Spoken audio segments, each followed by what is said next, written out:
Hi, this is Kimko the Bus Dog, ang pinakamaliit na Shih Tzu sa barangay namin. So for today's vlog is pupunta ulit tayo sa bangkag namin. Ayan na guys, papunta na kami ng bangkag. Nakita nyo naman yung burger ko, nakatali na naman kasi magmamanok yun for sure. Sobrang payapa talaga ng ilog ngayon at sobrang lakas ng hangin. Ayan, binuhat si Gorilla. Kasi maliligo na naman, hapon na, pakmakasakit. Punas-punas pa sila, oh. Alam nyo, kahit malihit ako, kaya kong akyatin yan. 1.8 yung kilo ko, sobrang tapang ko, kaya natin yan. Pero sa mga oras na to, hiningal talaga ako guys sa pag-akyat. O ayan na, kinuha na yung padol. Hulaan nyo kung sinong ipapadol. Siyempre ang girl ako, ang hilig kasi magmanok, manok, pamor. Oh, bakit ano yan, mami? Can I get a little refill? Can I get a little refill? Wow, ang tapang mumiya. For sure, pag tinamat ka, mukha na namang gubat yung kilikili mo. Yung kambing ba talaga? O si mami ko yun? Si mami ko yun, ginaya niya yung ano ng kambing? Hindi ko alam ba't ang lakas ng trip ng mami ko ngayon. Ano ba yung nakain nito? Ha? Ano ba tong hangin? Sobrang lakas. Palili pa rin na ako, guys.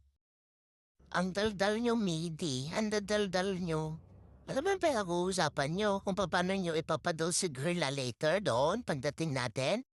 Nakikita nyo ba yan? Ang luwang, no? Hindi sa akin yan.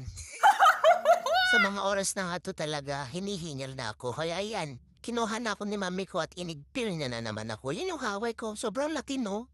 At nandun na si Lola Alondra at Lola Badja. Hihi, matanda na kasi sila.